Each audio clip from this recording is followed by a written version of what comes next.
سر سوالات تو بہت سارے ہیں اور جن لوگوں کے سوال میں نہیں پڑھ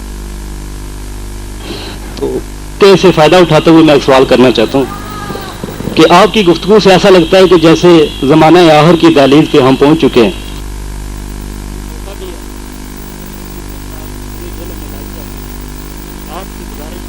اگر ہم میں سے کچھ نوجوان جو زمانہ آخر کو پائیں تو آپ ان کے لیے کوئی نصیحت فرمائیں گے؟ وہ آپ کو کہہ دیا کہ زمانے آخر میں خوراک کا بڑا شدید بحران ہوگا، تسبیح نہ چھوڑنا. اور دوسری بات یہ ہے کہ میں سمجھتا ہوں کہ ہم میں سے بہت سارے زمانے آخر کو پائیں گے، اس لیے کہ حضور گرامی مرتبت نے فرمایا کہ اب زمانے بہت سمٹ گئے ہیں. پہلے صدیاں بڑی مشکل سے گزرتی تھی، اب صدیاں لمحوں میں گزر رہی ہیں. انسانی گریسپ اتنی فاسٹ ہو گئی ہے کہ جو بڑے بڑے ثبوت قیامت کے پہلے اس بڑی جنگ کے وہ سارے قریباً مشہود ہو گئے. وہ ان میں سے بڑا ثبوت تھا انسان کی تخلیق، اور کلوننگ سے 1 سال پہلے بدقسمتی سے میں نے ہی سیالکوٹ میں تقریر کرتے ہوئے کہا تھا کہ اس وقت سمجھنا کہ دجال ظاہر ہو گیا ہے جب بڑی جلدی انسان جو ہے will be able to create an exact replica of a human being. اتفاق سے اس کے 3 مہینے کے بعد یا 6 مہینے کے بعد کلوننگ آ گئی. And now I tell you کہ احادیث جو ہیں آ کے واقعات میں منضبط ہو گئی ہیں.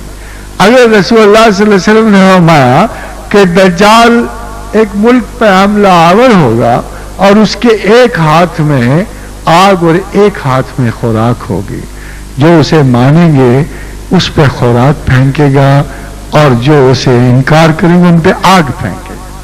تو آپ نے دیکھا ہوگا کہ اس حدیث کو منضبط کرنے کے لیے کہیں دور نہیں جانا پڑا.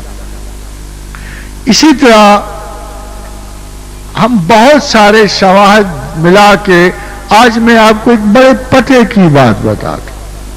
کاش کہ پہلے بھی کسی عالم نے اس بات کی وضاحت کی ہوتی. آپ کو پتہ ہے کہ حدیث کہتی ہے کہ جب تمہیں دجال کے بارے میں یا اس کے اثر سے آگاہی لینی ہو تو سورہ کہف کی پہلی 10 آیات پڑھ.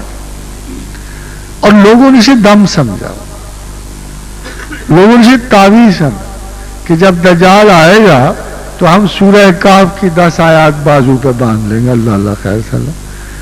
مگر ایسا نہیں ہے. اگر سورہ کہف کی آپ 10 آیات پڑھیں تو اس میں صرف کرسچنز کا ذکر. یہ لوگ خدا پہ بہت بڑا بہتان باندھتے ہیں، اللہ کی کوئی اولاد کوئی بیٹا نہیں، اور یہ تکبرات میں شامل ہیں اور ان کو غرور ہے اور ان کو تجاہل ہے اور یہ بڑی بڑی باتیں کرتے ہیں. جیسے حضرت دانیال نے اپنے مکاشفہ میں کہا کہ جب یہ چھوٹا سینگ بڑا ہوگا تو یہ بڑے بڑے گھمنڈ کی باتیں کرے گا اور اجرام فلکی میں در اندازی کرے گا اور یہ مقدسوں کو رسوا کرے گا اور دائمی قربانی کو بند کرے گا. یہ 4 علامات میں سے ظاہر ہے. اور ابھی آپ اخبار تو پڑھ رہے ہوں گے کہ اب مشہور ہو گئی ہے کمپین کہ حج سازش کی جگہ ہے، مسلمان اس کو مت جا کریں، کم کریں، اور کوئی نہ کوئی بہانہ ڈھونڈا جائے گا حج کو بند کرنے کا بھی. تو میں سمجھتا ہوں کہ دجال بڑا واضح ہے، کوئی نرالا نہیں ہے، کوئی عجیب نہیں ہے. اور دجال جو ہے اس کی ایک آنکھ روشن ہے دنیاوی ترقی اور تمدن کی. یہ خدائی کے راستے نہیں جانتا، یہ صرف اپنی طاقت و غرور و گھمنڈ کی باتیں کرتا ہے اور بہت بڑی بڑی باتیں کرتا ہے. آج کی خبر آپ کو سناؤں. کل کی خبر یہ تھی کہ مسلمان کہتے تھے کہ ہم شہادت کے طلبگار ہیں اور شہادت تک لڑیں گے. تو جنرل مائر نے اس کے جواب میں ایک بڑی مزے کی بات کہی ہے جس سے ہائی ڈگری ریپلسو ایٹیچیوڈ ٹورڈز اسلامک انسٹیٹیوشنز ظاہر ہوتا ہے. اور وہ کہی ہاں ان کو شہادت کا بڑا شوق ہے، ہم ان کو شہادت تک ضرور پہنچائیں گے. تو یہ بڑا سرکاسٹک ریمارک ہے اور ان کو اسلام کے ہر انسٹیٹیوشن سے بغاوت کی بو آتی ہے.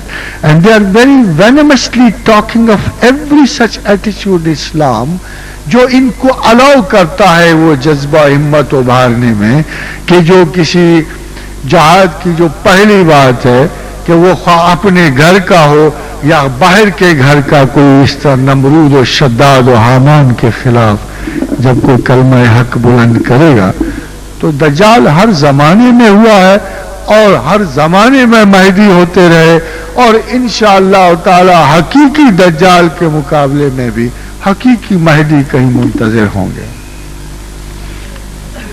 سر یہ آخری سوال ہے، اللہ کی محبت کے ساتھ ساتھ عشق رسول کو کس طرح اور کن تسبیحات سے پکا کیا جا سکتا ہے؟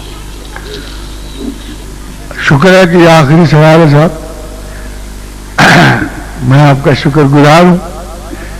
یہ خدا اور رسول کی محبت میں تفریق اور جدائی ہو ہی نہیں سکتی، کسی پیٹرن میں نہیں ہو سکتی. حضرت کعب حاضر ہوئے حضور گرامی صلی اللہ علیہ وسلم کے پاس اور کہا، پوچھا حضور نے کہ کعب کیا پڑھتے ہو؟ فرمایا یا رسول اللہ میں یہ اور یہ تسبیحات پڑھتا ہوں. فرمایا کعب درود پڑھا کرو مجھ پہ. فرمایا یا رسول اللہ 1/3 کر لوں؟ فرمایا کعب اور پڑھا کرو. فرمایا یا رسول اللہ نصف کر دوں؟ فرمایا حضور نے کہ کعب اور پڑھ لو. فرمایا یا رسول اللہ میں درود ہی نہ پڑھا کروں؟ فرمایا تجھے کفایت کرے گا. تو درود کی فضیلت تو یہ ہے کہ یہ تسبیح ہے، تسبیحات، اور درود کا اصل مطلب یہ ہے یاد ہے، محبت کی یاد. اور یہ جو آپ دیکھتے ہو نا کہ اللہ اور اس کے ملائکہ اپنے رسول پہ درود بھیجتے ہیں تو اس کا مطلب ہے کہ اللہ اور اس کے ملائکہ محمد سے ہر وقت یاد کرتے ہیں. سو آپ بھی اپنے رسول کو یاد کرو. ادھر اللہ نے اپنے بارے میں حکم دیا کہ فَاذْكُرُونِي أَذْكُرْكُمْ وَاشْكُرُوا وَلَا تَكْفُرُونَ. جو مجھے یاد کرے گا میں اسے ضرور یاد کروں گا.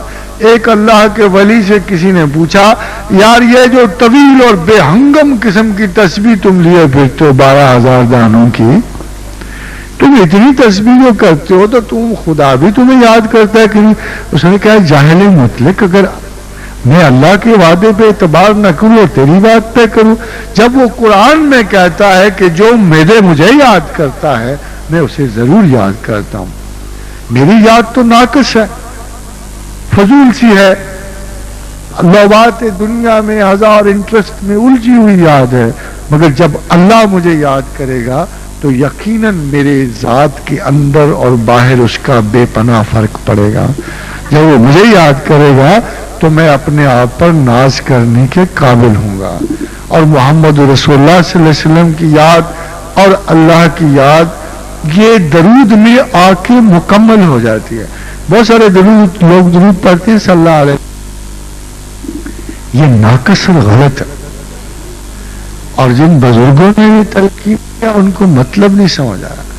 اس درود کا تو مطلب یک وقت اللہ اور رسول کے نام کی تلاوت کا، اللہم صلی علی محمد. تو جو بھی یہ پڑھا جائے گا اللہ کا ذکر اسم گرامی آپ کی زبان پہ آئے گا، محمد رسول اللہ صلی اللہ علیہ وسلم کا اسم گرامی آپ کی زبان پہ آئے گا. اور حضور فرماتے ہیں جس نے میرا نام لیا اور مجھ پہ سلام نہ پڑا وہ. اب دیکھیے کہ درود پڑھنے والا بخیل، فطرت انسان کو بدل دے گا درود. رحمت کبریا اس کے شریک ہوگی، رحمت للعالمین کی دعا ان کی شریک حال ہوگی. تو میرا نہیں خیال کہ درود، البتہ تسبیحات میں کم کرتے ہیں تو اس کی وجہ یہ ہوتی ہے کہ ہر تسبیح کے خلاف ایک میکانزم کھڑا ہوتا ہے. جیسے رحمان کے خلاف غضب کھڑا، جیسے شکور حلیم کے خلاف احضرت الانفس الشح کھڑی ہے، اسی طرح درود کے خلاف بعض اوقات انسانی ذہن میں سیکریلیج کے خیالات ابھرتے ہیں اور ایک عام انسان اگر اس میں اچھا ذہن نہیں ہے تو وہ درود پڑھتے ہوئے گلٹ کا شکار ہو جاتا ہے. تو درود آخری تسبیح ہے اور اللہ کی یاد میں اس کو ایک معتبر ترین مقام حاصل ہے, اور محبت خدا اور رسول دونوں کے لیے درود کافی ہے. پروفیسر صاحب کی کچھ کتابیں مارکیٹ میں آئی ہیں, ان میں سے ایک ہے مسٹری بہائنڈ دا مسٹک, دوسری آئی ہے کشت درباد, اور یہ جو تازہ ترین تصنیف ہے پس حجاب. تو یہ یہاں قریبی سٹال لگا ہوا ہے, سٹال پہ یہ کتابیں اویلیبل ہیں. اس کے علاوہ پروفیسر صاحب کی سی ڈیز کیسٹس بھی یہاں پہ سٹال پہ موجود ہیں. اس کے ساتھ ساتھ میں شکریہ ادا کرنا چاہتا ہوں Hollywood cable T V network کا, کہ جنہوں نے پروفیسر صاحب کے کچھ پروگرامز کو اپنے سی ڈی چینل پہ جگہ دی. میرے محترم, یہ ہالی ووڈ سے مجھے ڈر بھی لگا کہ یہ جیلم تک کی رہ جائے گی. اور سر آپ کی محبت میں ایک جیلم کے نوجوان نسیم کاظمی نے آپ کا ایک پورٹریٹ بنایا ہے. نسیم کاظمی کا تھوڑا سا میں تعارف کرا دینا چاہتا ہوں کہ یہ نوجوان جیلم سے تعلق رکھتا ہے, اور جشن بہارا لاہور میں اس کو پنجاب بھر میں پینٹنگ ایگزیبیشن میں فرسٹ پرائز ملا ہے. ماشاء اللہ. خدا تو میں دعوت دوں گا جناب نسیم کاظمی کو, اگر کہیں وہ موجود ہوں تو تشریف لائیں.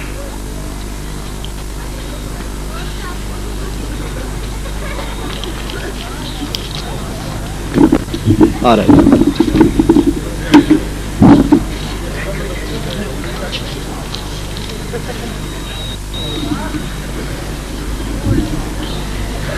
حضرات, میں بھی آپ کا بہت شکر گزار ہوں. اصل میں پچھلے 3 ہفتے میرے گلے پر اتنی رہا کہ اس کے بعد پہلی مرتبہ آپ سے میں بات چیت کر رہا ہوں, اور الحمدللہ کہ ابھی تک یہ آپ لوگوں کی دعاؤں کا اثر ہے. Thank you, thank you, thank you, thank you.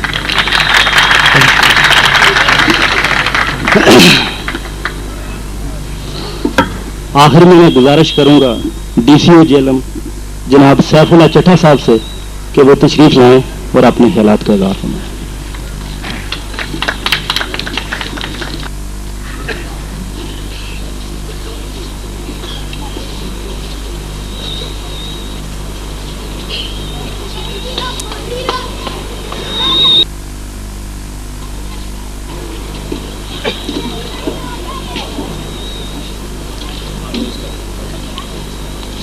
بسم اللہ الرحمن الرحیم. احمد رفیق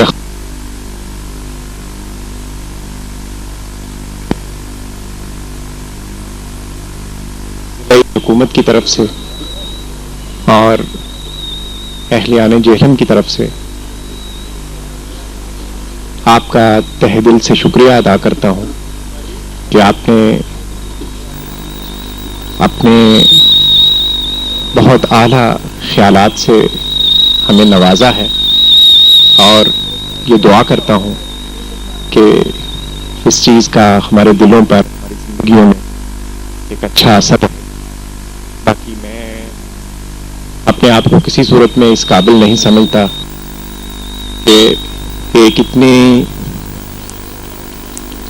پائے کی دانشور اور علمی شخصیت کی موجودگی میں میں کچھ خیالات کا اظہار کر سکوں. بس ان الفاظ کے ساتھ کہ ہم نے آج کی اس محفل میں شرکت کر کے میں سمجھتا ہوں بہت کچھ پایا ہے, اور آپ کا شکریہ ادا کرتا ہوں. میں گزارش کروں گا جناب سیف اللہ چٹھا صاحب سے کہ وہ پروفیسر صاحب کو جو آج کی تقریب کے مہمان خصوصی ہیں شیل پیش کریں.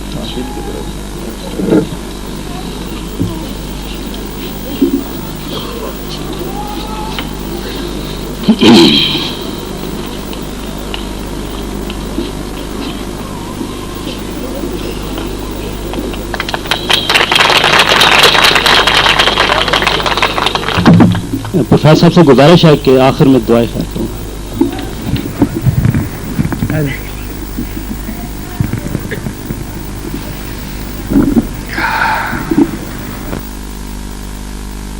یا رحم الراحمین یا رحم الراحمین یا رحم الراحمین یا ذل جلال والاکرام یا ذل جلال والاکرام یا ذل جلال لا الہ الا انت انی کنت من الظالمین اللهم انا نسألك بانك انت الله الاحد الصمد الذي لم يلد ولم يولد ولم يكن له كفوا احد اللهم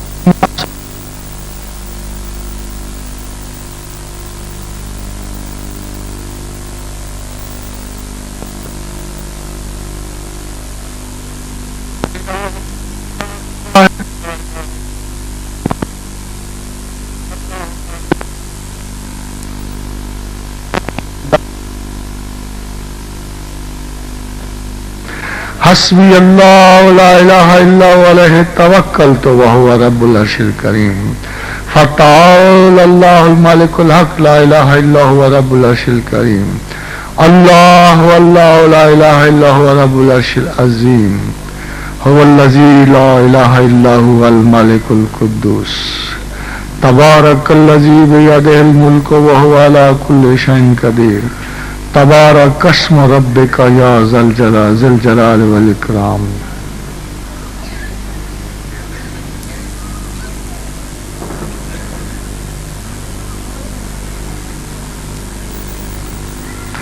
اللهم احسن عاقبتنا في الامور كلها واجرنا من خزي الدنيا وعذاب الاخره اللهم انا نسألك العفو والعافية اللهم اعنا على ذکرک وشکرک وحسن عبادتک اللهم انا اعوذ بک من البرص والجنون والجذام وسيء الاسقام اللهم انا نسألك غنایا وغنى مولایا اللهم انا نسألك من فضلک ورحمتک فانه لا يملكها الا انت اللهم صل على محمد وعلى ال محمد کما صلیت علی ابراہیم وعلی آل ابراہیم انک حمید مجید اللهم بارک علی محمد وعلی آل محمد کما بارکت علی ابراہیم وعلی آل ابراہیم انک حمید مجید اللهم صل علیہ کلما ذکرک الذاکرون اللهم صل علیہ غفل عن ذکرہ الغافلون وسلموا تسلیما کثیرا. Thank you so much. Thank you. حضرات کی آمد کا شکریہ.